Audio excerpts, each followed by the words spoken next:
Capítulo 19. A bordo. Éramos 11 passageiros, um homem doido, acompanhado pela mulher, 2 rapazes que iam a passeio, 4 comerciantes e 2 criados.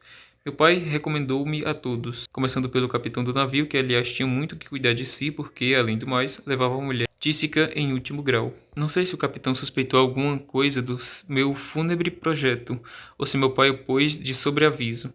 Sei que não me tirava os olhos de cima, chamava-me para toda parte. Quando não podia estar comigo, levava-me para a mulher. A mulher é quase sempre numa camilha rara. A tossi muito e a anfiaçar que me havia de mostrar os arredores de Lisboa. Não estava magra, estava transparente. Era impossível que não morresse de uma hora para outra. O capitão fingia não crer na morte próxima, talvez por enganar-se a si mesmo. Eu não sabia nem pensava nada.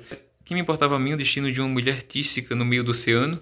O mundo para mim era Marcela. Uma noite, logo no fim de uma semana, achei ensejo propício para morrer. Subi cauteloso, mas encontrei o capitão, que junto à murada tinha os olhos fitos no horizonte.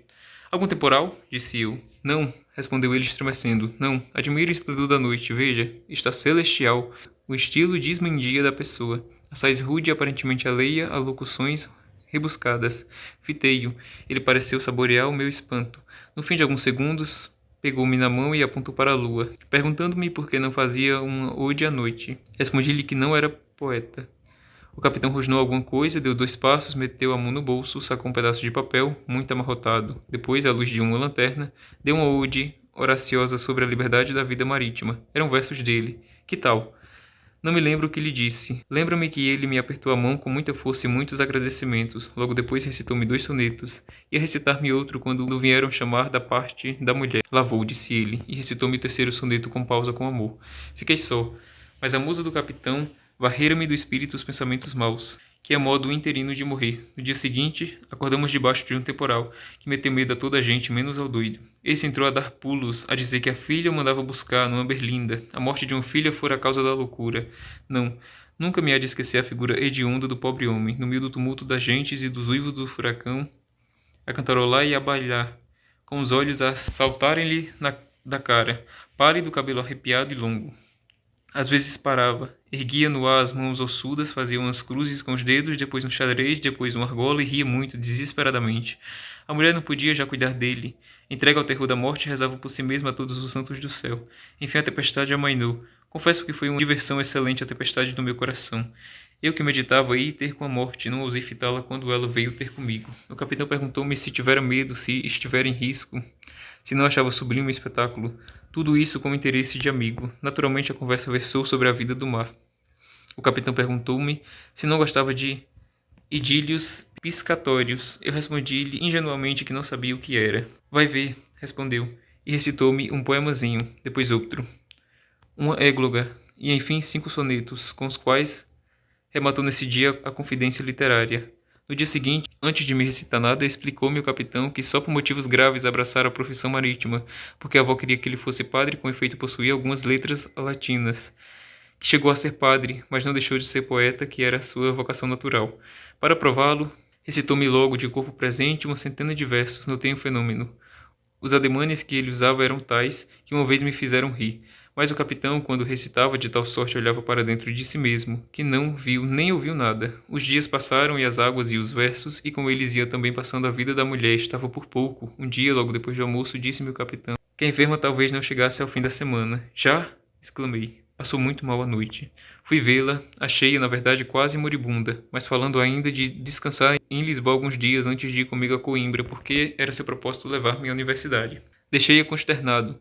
Fui achar o marido a olhar para as vagas que vinham morrer no costado do navio, e tratei de o consolar. Ele agradeceu-me, relatou-me a história dos seus amores, elogiou a fidelidade e a dedicação da mulher, relembrou os versos que lhe fez e recitou-mos. Desse ponto vieram buscá-lo da parte dela. Corremos ambos, era uma crise. Esse e o dia seguinte foram cruéis, o terceiro foi o da morte.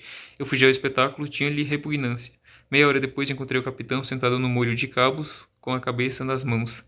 Disse-lhe alguma coisa de conforto. Morreu como uma santa, respondeu ele.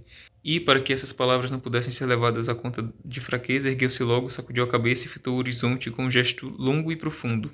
Vamos, continuou. Entreguemo-la à cova que nunca mais se abre. Efetivamente, poucas horas depois, era o cadáver lançado ao mar, com as cerimônias do costume.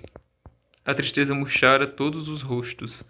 O do viúvo trazia a expressão de um cabeço rigidamente lascado pelo raio. Grande silêncio. A vaga abriu o vento, acolheu o despojo, fechou-se. Uma leve ruga. E a galera foi andando. Eu deixei-me estar alguns minutos à popa, com os olhos naquele ponto incerto do mar em que ficava um de nós. Fui dali ter com o capitão para distraí-lo. Obrigado, disse-me ele, compreendendo a intenção. Creio que nunca me esquecerei dos seus bons serviços. Deus é que lhes há de pagar. Pobre Leocádia, tu te lembrarás de nós no céu. Enxugou com as mangas uma lágrima importuna. Eu busquei um derivativo na poesia, que era a paixão dele. Falei-lhe dos versos, que me lera, e ofereci-me para imprimi-los. Os olhos do capitão animaram-se um pouco. Talvez aceite, disse ele, mas não sei. São bem frouxos os versos. Jurei-lhe que não. Pedi que os reuníssemos desse antes do desembarque. Pobre Leocádia, murmurou ele, sem responder ao pedido. Um cadáver, o mau céu, o navio. No dia seguinte veio ler-me um epicédio composto de fresco, em que estavam memoradas as circunstâncias da morte e da sepultura da mulher. Leu-mo com a voz comovida deveras e a mão trêmula. No fim perguntou-me se os versos eram dignos do tesouro que perdera. São, disse eu. Não haverá extra, ponderou ele no fim de um instante, mas ninguém me negará sentimento, se não é o que o próprio sentimento prejudicou à perfeição. Não me parece. Acho os versos perfeitos. Sim, eu creio que versos de Marujo poeta. Ele levantou os ombros, olhou para o papel e tornou a recitar a composição, mas já então sem tremuras, acentuando as intenções literárias, dando relevo às imagens e melodia aos versos. No fim, confessou-me que era a sua obra mais acabada. Eu disse-lhe que sim. Ele apertou-me muito a mão e predisse-me um grande futuro. Os pontos de vista desta obra são de responsabilidade do autor, não refletindo necessariamente na minha posição.